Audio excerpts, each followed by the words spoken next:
A Catedral FM apresenta Encontro com a Justiça.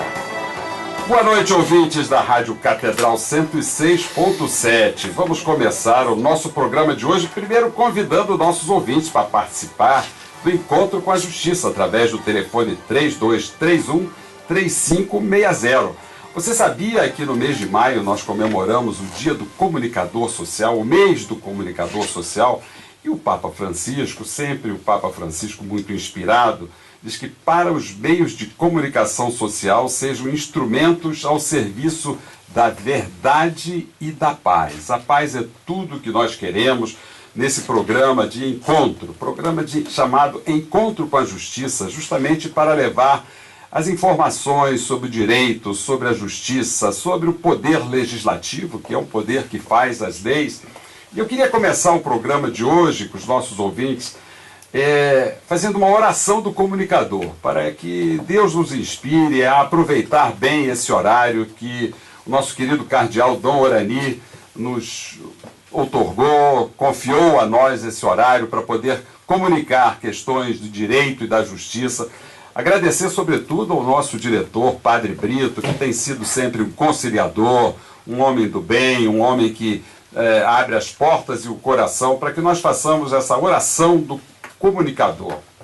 Ó Deus, que para comunicar vosso amor aos homens enviaste seu Filho Jesus Cristo e o constituístes mestre, caminho, verdade e vida da humanidade, concedei-nos a graça de utilizar os meios de comunicação social, imprensa, cinema, rádio, audiovisuais, para a manifestação da vossa glória e a promoção das pessoas.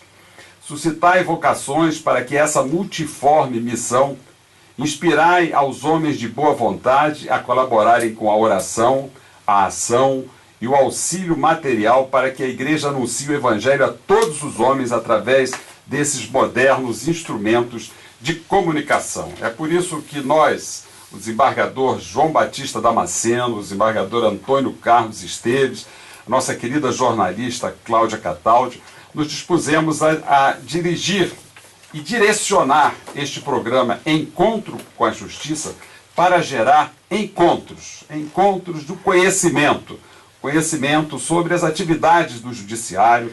Hoje o Judiciário está aí na moda, em todas as manchetes, se fala de decisões do Tribunal Superior Eleitoral, decisões do Supremo Tribunal Federal, boas e mais, e o povo está participando dessas decisões, e por isso nós estamos aqui disponíveis para dialogar com você, ouvinte da Rádio Catedral, e por isso nós trouxemos hoje um convidado muito especial, um professor, um homem público, vereador, eleito com muitos milhares de votos pela população do Rio de Janeiro, quase 100 mil votos no primeiro mandato, e agora então deu um banho. Ele é o professor Tarcísio Mota, ele é natural de Petrópolis, aqui pertinho, metropolitano, filho de pais humildes, de operários, foi candidato e trabalha desde os 14 anos, é um exemplo de brasileiro, e por isso será muito útil conosco. Começou a sua militância política, desembargador João Batista Damasceno, por meio da pastoral da juventude. Então é um homem nosso, é um homem de luta, é um homem de guerra, é um homem de paz também. Por isso, seja muito bem-vindo, professor Tarcísio Mota, obrigado pela sua presença, e agradecendo a sua presença, começamos já com uma pergunta. O senhor que é um homem de educação, como é que está a educação no município do Rio de Janeiro? O senhor, qual é o seu olhar como legislador para esse campo tão precioso que é o campo da educação? Muito obrigado, Ciro Darlan, desembargador Ciro Darlan, pelo convite. Boa noite a todos os ouvintes da Rádio Catedral. Muito obrigado por essa generosa apresentação. De fato, comecei minha militância na Pastoral da Juventude, lá em Petrópolis, e hoje estou aqui na Câmara de Vereadores, sem nunca deixar de ser professor de História.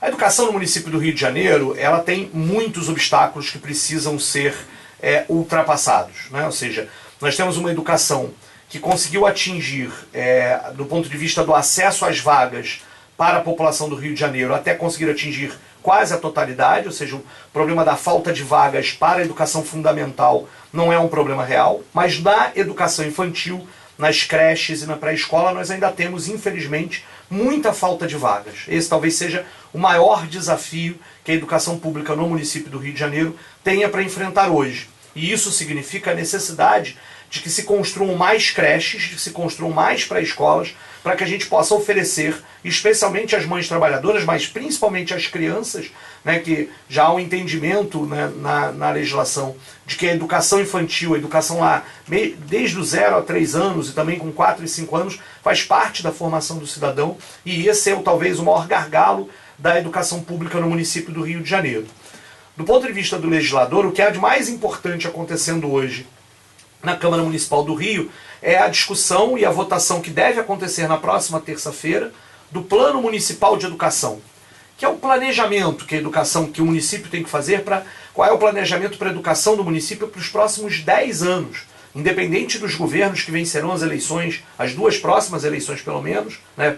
Ele deverá cumprir as metas que nós estaremos aprovando no próximo dia 20. Metas do ponto de vista da construção de escolas, do dinheiro a ser investido na educação, do tipo de condições de trabalho que os professores terão na sala de aula. Discutiremos a questão dos planos de carreira, né, dos sistemas de avaliação da própria escola, tudo aquilo que diz respeito à educação e os seus trabalhadores e os seus funcionários estará em debate na próxima semana na Câmara de Vereadores. O plano está atrasado, e aí eu acho que esse é algo que a gente precisa dizer, ou seja, a administração da prefeitura passada atrasou o envio do plano para a Câmara de Vereadores, os vereadores da legislatura passada não tramitaram o plano, por isso a atual prefeitura está sem poder ter acesso a verbas do governo federal para a construção de creches, por exemplo, exatamente o maior entrave da educação, mas nós esperamos agora, na próxima terça-feira, votar o Plano Municipal de Educação. Tarcísio, a gente acompanhou a sua candidatura na última vez, onde você foi candidato a governador. Sim. Pelo Rio de Janeiro, né, pelo estado do Rio, e isso te deixou uma pessoa bastante conhecida. Até então nós não havíamos ainda tido a oportunidade de te ouvir falar e de ver como você é fluido e leve. Você acha que isso favoreceu a esse estouro das urnas para a sua vereança? Sem dúvida. Aquela eleição para governador foi uma grande aventura, mas no bom sentido. Ou seja, foi uma aposta de que nós tínhamos a possibilidade de apresentar um programa para o estado do Rio de Janeiro, um programa radicalmente diferente do que era o programa naquele momento do então governador Pezão, que havia sido vice do Sérgio Cabral, que nós podíamos fazer a crítica àquele modelo de desenvolvimento e aquela forma de organizar politicamente o Estado. E nós fizemos muita reunião, muito debate, com muito movimento social em todo o território do Estado do Rio de Janeiro para construir esse programa. Hoje é muito gratificante quando eu olho para trás e nós lá em 2014 dizíamos que a quantidade de isenções fiscais, né, de benefícios fiscais, né, de garantias para que as empresas, as indústrias não pagassem impostos, iam levar o Estado do Rio à falência, e nós dizíamos isso em 2014, lamentavelmente hoje eu vejo que a gente estava correto. Ou seja, o Estado chega, né, a essa crise depois de renunciar a tanta receita. E aí, é claro, a nossa campanha foi uma campanha limpa, uma campanha diferente das demais, que não recebeu o dinheiro das empresas, que não estava vinculado, eu dizia que eu tenho rabo de cavalo, mas não tenho rabo preso, e isso tudo, né, reverteu na campanha para vereador de um maior nível de conhecimento. As pessoas me conheceram, especialmente nos debates televisivos, e na campanha para vereador, agora no ano passado, nós pudemos relembrar as pessoas do que havia sido aquilo, e eu agradeço a cada um dos mais de 90 mil votos que eu tive para vereador aqui no Rio de Janeiro, como reconhecimento de que nós representamos parte do que é o novo na política e que é necessário neste momento, inclusive de tamanha descrença, né, no poder legislativo, nos parlamentos e nos políticos em geral. Professor, o nosso programa está sendo levado também ao ar, filmado através da redejuridicatv.com.br, os nossos ouvintes estão assistindo, estão nos vendo ao vivo, e também do nosso canal YouTube, tv.encontro. Depois, quem não tiver tempo de assistir o nosso programa ao vivo, pode depois copiar e rever essa entrevista aqui com o senhor. O professor desembargador Damasceno está com a palavra aí. Pois é, tem uma questão. O município, né, o secretário César Benjamin tem anunciado a importação aí de um cimento para blindar as escolas por fora. né, um cimento especial que tornaria as paredes... Uma ideia trumpiana. É uma ideia trumpiana, né? São bunkers, é uma construção de bunkers para colocar as crianças dentro. E hoje ele anuncia uma outra coisa, que é a contratação da Cruz Vermelha para ensinar os professores a lidarem com os alunos no momento em que os agentes públicos entrarem nas comunidades, nas favelas e começarem a trocar tiros com aquelas pessoas que desenvolvem aquela mercância ilegal nessas localidades. Então, os professores ensinarem, aprenderem como lidar com essa situação. Eu queria que o senhor nos falasse essas duas coisas, do cimento e dessa contratação da Cruz Vermelha. Né? A Cruz Vermelha é um lugar por onde passa muitos dinheiros. Depois eu conto um pedaço dessa história aqui, que eu já julguei casos, né, da Cruz Vermelha.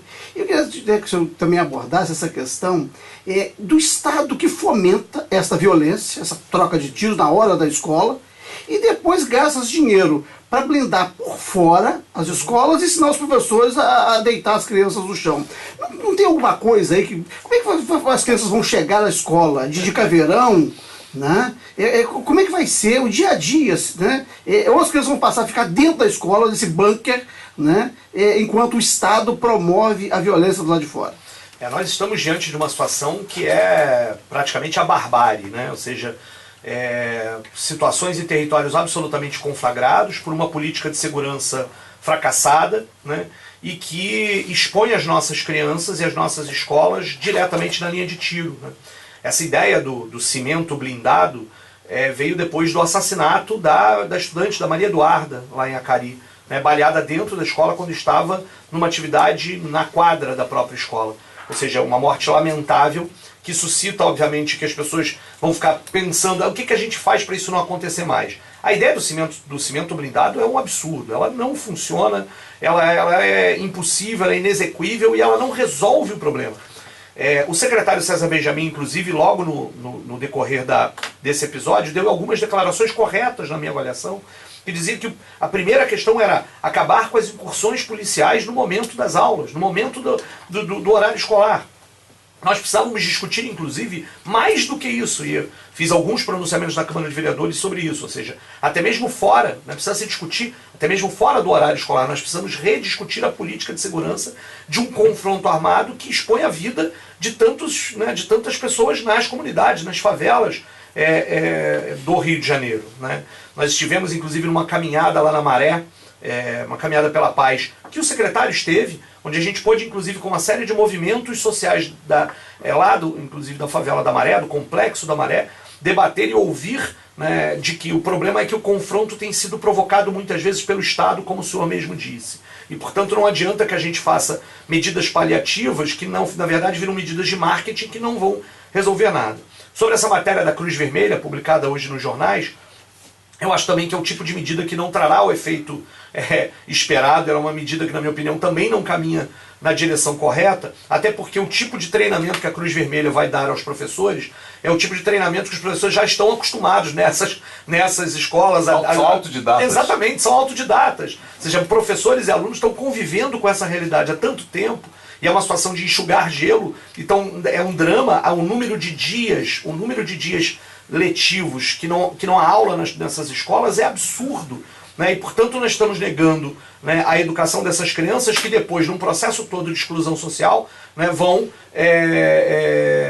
inclusive alimentar essas redes do próprio crime, etc. Ou seja, a gente precisa, na minha opinião, discutir a política de segurança como um todo. Se segurança pública é garantia de direitos, a garantia do direito à educação deveria ser primordial nesse processo. Mas deixa eu te falar, eu falei a questão da Cruz Vermelha, eu julguei uma causa em Nova Iguaçu, da Cruz Vermelha de Nova Iguaçu, que sofreu uma intervenção, acho que da Cruz Vermelha Nacional.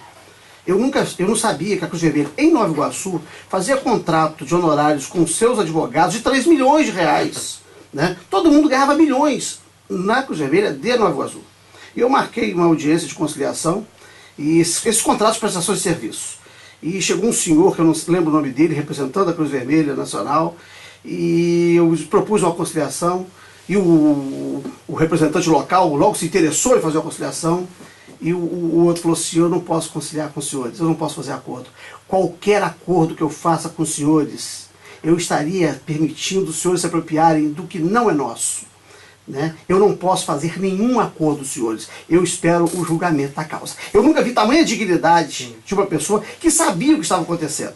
E eu fui a partir daquele julgamento, né? de uma célula dessa Cruz Vermelha de Nova Iguaçu, que eu tomei ciência dos milhões que passam, né, por essas entidades locais às vezes, e por esses contratos de prestação de serviço. E a dignidade deste representante da Cruz Vermelha Nacional, que naquele caso recusou qualquer possibilidade de diálogo, porque ele sabia que qualquer diálogo seria espúrio naquela circunstância. Então, quando eu li hoje, né, eu reportei-me imediatamente àquela causa que eu julguei em Nova Iguaçu há muitos anos atrás. Por isso que eu falei que eu ia contar o caso, e foi só para isso que eu voltei a intervir aqui, mas eu não sei se a Cláudia quer lhe fazer uma pergunta. Horário integral consta do plano decenal de educação? Consta, né?